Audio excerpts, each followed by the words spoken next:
Buenas noches a todos, soy el doctor Carlos Alejandro Alarcón Urdaneta, vicepresidente de la Asociación Mexicana de Ultrasonido en Medicina. Tengo el gusto y la satisfacción de presentar a un gran amigo de muchos años, amigo personal y de AMUSEM, gran colaborador de nuestra asociación desde hace 32 años, el doctor Gilberto Islas de la Vega. Él es cirujano oftalmólogo de la Universidad Autónoma de México, tiene fellowship en ecografía y fellowship en retina y vitrio de la Universidad de Iowa. Es jefe del Departamento de Ecografía del Instituto Conde de la Valenciana, miembro de la Sociedad Mexicana de Oftalmología, representante por América del Norte de la Sociedad Internacional de Ultrasonido Diagnóstico en Oftalmología. Además, es autor de múltiples trabajos de investigación, coautor de varios libros de ecografía y retina, ejerce la práctica privada en la Ciudad de México. También es expresidente de la Asociación Mexicana de Ultrasonido en Medicina, expresidente y fundador del Colegio de Médicos Ultrasonografistas de México, es expresidente y fundador del Centro Mexicano de Ultrasonido en Oftalmología, actualmente presidente del Interciduo México. Él nos va a dar la ponencia Urgencia oftalmológica detectable por ultrasonido. Y bueno, los dejo con el doctor Gilberto Islas de la Vega. Bien, pues vamos a hablar de las urgencias en oftalmología que ameritan el apoyo del ultrasonido. Sabemos muy bien que el ultrasonido es la herramienta más importante que vamos a tener como oftalmólogos para la detección de algunas patologías, especialmente trauma, especialmente tumores, pero ahora nos toca hablar de manera única del traumatismo. El traumatismo oftalmológico va a ser una verdadera urgencia y que generalmente la anamnesis la va a llevar el médico de primer contacto, es decir, puede ser un médico general que está en un servicio de urgencias y que sea el primero que detecte alguna urgencia que requiera un tratamiento especial para el paciente. Obviamente la historia clínica, la anamnesis, la exploración inicial deberá ser realizada por el médico de primer contacto y normalmente esto es referido al oftalmólogo. En la oftalmología es un terreno que se respeta muy bien en la actualidad con respecto a hacer una intervención, hacer una evaluación. Sin embargo, el oftalmólogo en general no cuenta con un equipo de ultrasonido, por lo tanto debe de ser utilizado por ambos médicos, tanto el médico de primer contacto, el oftalmólogo, y apoyarse con alguien que haga ultrasonido. Las causas son diversas, especialmente son accidentes que haya en la práctica de algún deporte, especialmente pelotazos. Entre más pequeño es el objeto con el que se golpea, es decir, puede ser, si es una munición, pues obviamente el trauma es muy severo. Si es una canica, puede ser que no sea tan severo. Una pelota de golf, por la velocidad a la que vuela, pues obviamente es una urgencia muy, muy importante y que va a generar un gran daño a las estructuras oculares. Una pelota de front tenis, que es lo más común. La pelota de tenis, que es bien común, que esas son las urgencias que más vemos nosotros. Y los balones de fútbol, que son ya demasiado grandes, esos generalmente no van a provocar un daño muy importante al globo ocular, porque los anexos del globo los van a estar deteniendo. De tal manera que si vemos al paciente que recibió un impacto por un balonazo de fútbol, generalmente el daño va a ser muy poco severo, a diferencia de una pelota de frontón o una pelota de golf, en donde el daño va a ser muy, muy importante. La exploración debe de ser muy cuidadosa. Utilizamos algún método anestésico.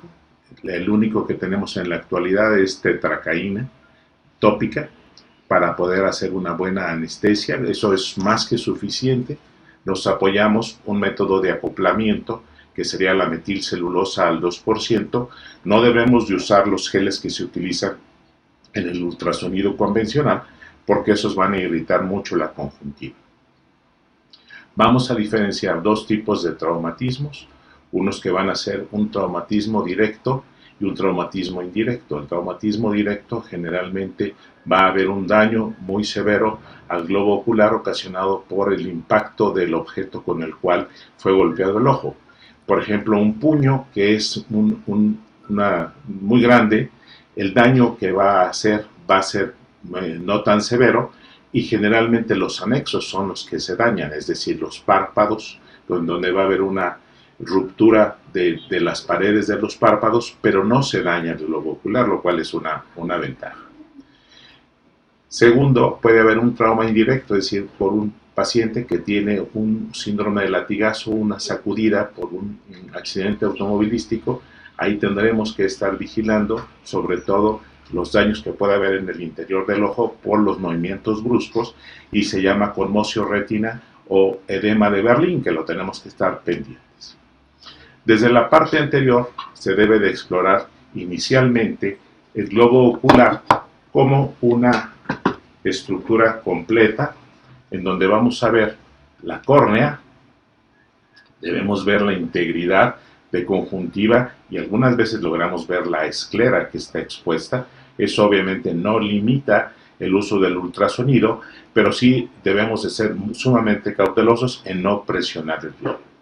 Debemos estar buscando alguna solución de continuidad en el globo ocular, tanto en la córnea como en la esclera. Y obviamente debemos de buscar la posición del cristalino que debe de estar en una posición obviamente por detrás del iris, que es donde vamos a encontrar el cristalino, y normalmente lo debemos de ver bien turgente, con una estabilidad, es decir, no debe de estarse moviendo el cristalino. Y después sigue el cuerpo vítreo. El cuerpo vítreo lo tenemos que estar buscando, sobre todo buscar hemorragias, buscar algún tipo de lesión, alguna solución de continuidad, o que esté dando alguna tracción directamente sobre la retina. El cuerpo vítreo, al retirarlo, la siguiente estructura va a ser la retina y finalmente la coroides y nuevamente la esclera en la parte posterior. La esclera es un sitio de ruptura frecuente, especialmente cerca a la inserción al nervio óptico o cerca de los músculos extraoculares, los cuales van a dar ruptura del globo ocular en los sitios en donde están los músculos extraoculares, en donde hay una adherencia realmente muy fuerte. La presencia de cuerpos extraños, que sería una de las circunstancias de mayor urgencia, lo vamos a ver como vemos en cualquier cuerpo extraño en la economía, es decir, con una sombra sónica posterior, una alta brillantez o reflectividad, y que obviamente nos va a llamar la atención porque es una estructura que no debe de estar ahí y que ya tenemos la experiencia de estarla viendo. Nosotros como oftalmólogos utilizamos las sondas de modo A, que es una sonda muy pequeñita. Voy a poner mi dedo para que lo comparen, vean el tamaño de la sonda. Es una sonda muy pequeña, y con esta es una sonda no enfocada con 8 MHz y que se coloca puede ser inclusive sobre el párpado, o si podemos hacerlo directamente sobre la conjuntiva. Y hacemos un rastreo igual que hacemos en todas las exploraciones, siguiendo todos los meridianos del globo ocular. Y lo hacemos en el ojo derecho, lo hago yo en el sentido de las manecillas del reloj, y en el ojo izquierdo en contrasentido. Sí, finalmente lo puede hacer uno como quiera, siempre y cuando se hagan todos los meridianos para no dejar absolutamente nada. Vean el tamaño, eso hace que sea muy fácilmente utilizable, y vean cómo puede uno comprimir suavemente, claro, excepción hecha de que sospechemos que el globo ocular esté abierto. Esto lo complementamos con una sonda de modo B. Aquí lo voy a comparar con mi pulgar. Es una sonda grande, tiene una marca, que obviamente es la que vamos a ver en nuestra pantalla, en la parte superior, y hacemos lo mismo. Es decir, vamos a colocar directamente, en ese caso utilizamos un método de acoplamiento como es la metilcelulosa. No debemos usar otro tipo de material porque es muy irritante para el globo ocular.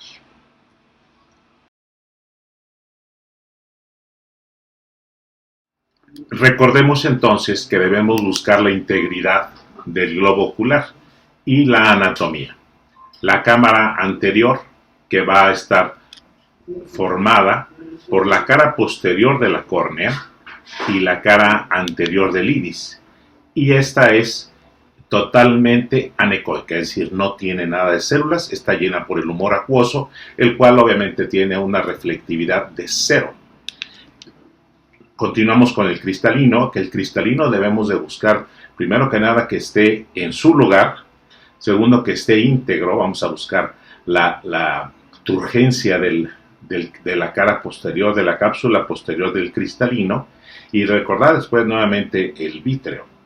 El vítreo es el asiento más frecuente de la patología después en un trauma. Por lo tanto, el vítreo va a ser nuestro enemigo porque empieza a dar pequeños sitios de tracción sobre la retina, dando desprendimientos de retina en forma de tienda de campaña. O bien puede haber una verdadera zona de desgarro con una ruptura del mismo, por lo tanto el diagnóstico de un desprendimiento traccional o un desprendimiento regmatógeno de la retina. Regmatógeno significa que tiene un agujero, una regma es un hoyo, y posteriormente la siguiente capa va a ser la coroides. La coroides se puede romper, puede mostrar ciertos sitios de fractura, la coroides puede desprenderse y tenemos dos grandes vertientes en un desprendimiento de coroides. El primero va a ser de tipo seroso, es decir, que entre la coroides y la esclera va a haber una gran cantidad de líquidos sin células. Le llamamos desprendimiento seroso de la coroides, el cual obviamente tiene un pronóstico mucho más favorable que si tiene la siguiente, que es el desprendimiento de coroides de tipo hemorrágico, en el cual vamos a detectar celularidad en el espacio supracoroideo, que es decir, repito, el supracoroideo va a ser entre la coroides y la esclera. De tal manera que si encontramos gran celularidad ahí, pues vamos a decir que es un desprendimiento de tipo hemorrágico. Y obviamente la esclera, que es una estructura bien rígida, su nombre de ahí viene, y que hace que le dé la forma al globo ocular. Sin embargo, también puede romperse en un traumatismo muy severo. En la órbita, especialmente lo que debemos de buscar son sitios de colección de líquido. En la órbita tenemos una gran ventaja, que estamos con la grasa orbitaria, y todos ustedes saben que la grasa tiene una reflectividad muy alta. Eso hace que sea muy fácil contrastar un músculo que tiene poquita agua, un vaso que está lleno de sangre y que tiene una reflectividad muy baja, un proceso inflamatorio en donde hay una gran cantidad de células acompañadas de agua, y por lo tanto el contraste, la impedancia acústica entre la grasa y la colección de líquido o la colección de pus, en el caso de que estemos sospechando ya un proceso infeccioso, pues va a ser muy fácilmente detectable. La órbita se nos favorece mucho, ya que el globo ocular, que va a ser una ventana acústica para la exploración de la órbita.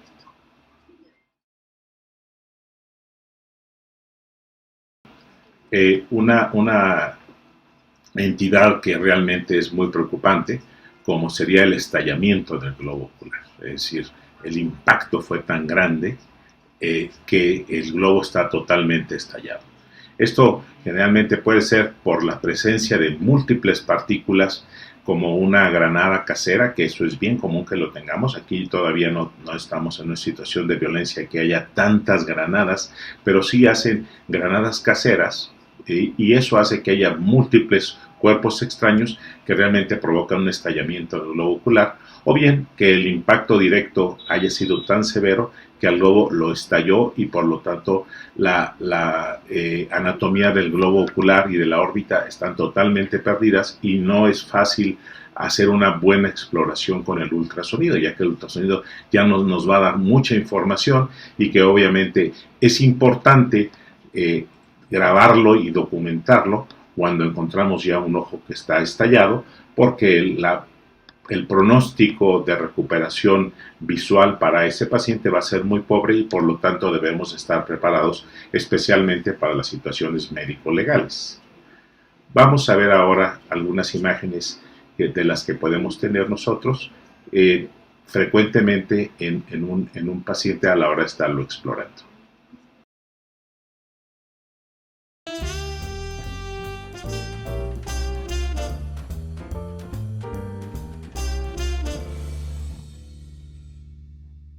Vamos a ver directamente mi ojo. Coloco el transductor sobre mi párpado, siendo muy suave, es un movimiento muy suave. Aquí yo nada más estoy cerrando, no tengo anestesia en mi ojo porque lo estoy haciendo directamente a través del párpado y esta va a ser la forma que nosotros hagamos. Pero vamos a tener diferentes formas de hacer longitudinales y transversales, así como tomas oblicuas para la exploración del globo ocular y las tenemos que documentar para saber. Vamos a ver cómo se ve ahí. Vean, este es un ojito, es mi ojo. Vamos a ver si logramos quitar esa imagen de... Ahí está, un poquito mejor. Vamos a hacer un poco más grande la imagen. La exploración de un globo, pues es mi ojo, que está totalmente normal. Aquí voy a buscar los músculos extraoculares. Aquí por la posición debo de estar viendo el músculo recto medial y voy a buscar la excavación del nervio. Ahí está mi nervio óptico, lo podemos ver con una excavación muy pequeñita. Pues es claro que es mi ojo. En la parte superior, ahí en la grasa orbitaria, podemos ver cómo los músculos los podemos diferenciar perfectamente bien haciendo un seguimiento. Ahí tengo la sombra que me genera mi nervio óptico y la sombra del músculo del oblicuo, que lo estoy con la parte superior de esto. Bueno, aquí tenemos la presencia en un paciente traumatizado. Vemos la presencia de sangre y vean la inserción del vítreo. El vítreo, lo que yo les dije, que es el amigo más desagradable que tenemos, porque aquí tenemos una banda del vítreo y aquí está dando dos sitios de inserción que obviamente pueden provocar a este nivel un desgarro de la retina y por lo tanto ya convertirse de ser una simple hemorragia a un desprendimiento de retina de tipo regmatógeno. Aquí reduje la sensibilidad y vean nuevamente el vítreo que sigue siendo fuerte y está generando una tracción en forma de una meseta sobre la retina. Entonces no hay todavía una ruptura, pero este es un sitio inminente y por lo tanto debe ser manejado quirúrgicamente a tratar de cortar este vítreo para evitar que la retina se vaya a desprender. Tenemos un sitio de un desprendimiento ya plano de la retina, en donde se logra ver perfectamente bien la separación entre la retina y la coroides. Aquí aprovechamos y vemos un músculo extraocular que está de tal manera que por la toma estamos a nivel del ecuador, porque ahí ya tenemos ya cerca la inserción del músculo sobre la esclera del globo ocular. Bien, aquí tenemos un paciente con una membrana que tenemos aquí fuerte. Vean ustedes, aquí tenemos una segunda membrana. Aquí este va a ser un desprendimiento de coroides y la tercera va a ser ya la pared de la esclera. Vean, aquí tenemos una retina desprendida ya organizada con opacidades subretinianas y la presencia de un desprendimiento coroideo. Aquí vemos un desprendimiento de retina, que es un desprendimiento antiguo, que es en forma de un triángulo con la presencia de quistes en el interior de la retina.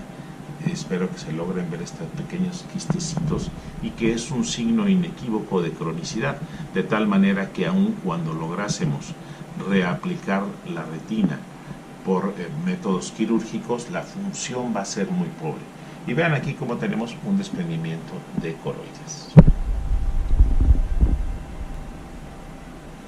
Vamos a ver otra toma. Aquí, este paciente, aquí tenemos la retina, opacidades vítreas, vemos la retina, vemos el desprendimiento de coroides y esta estructura que seguramente es una lente intraocular que es la que está dando una gran reverberancia. La gran reverberancia está dada porque es un cuerpo extraño y que nos va a dar como si fuera una cauda de cometa. Bien. Este es un ultrabiomicroscopio con una frecuencia de 35 MHz. Aquí vemos la córnea, la cámara anterior. Aquí vemos el iris. Aquí vemos una estructura que no debería de estar aquí. Seguramente esto está generado por la presencia de esta estructura que es un cuerpo extraño que está enclavado sobre la córnea y que nos está dando una reacción hacia la cara anterior del iris. Vean además una lente intraocular. Esta es una lente intraocular que está bien posicionada, está en la cámara posterior. Si recordamos, la cámara posterior va a ser dada de la cara posterior del iris, después se sigue a la zónula y aquí en este caso va a ser donde está la lente intraocular. Estas estructuras son residuos del cristalino que se han vuelto a formar después de un trauma, después de la cirugía de catarata.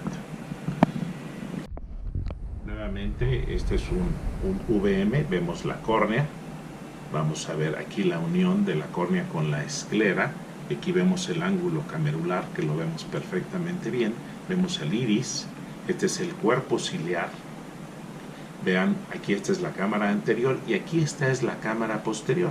La cámara posterior es muy pequeña y aquí no solamente se hace patente, sino que la vemos muy bien, especialmente con este aparato, porque hay una separación clara entre la cara anterior de la lente intraocular y el iris.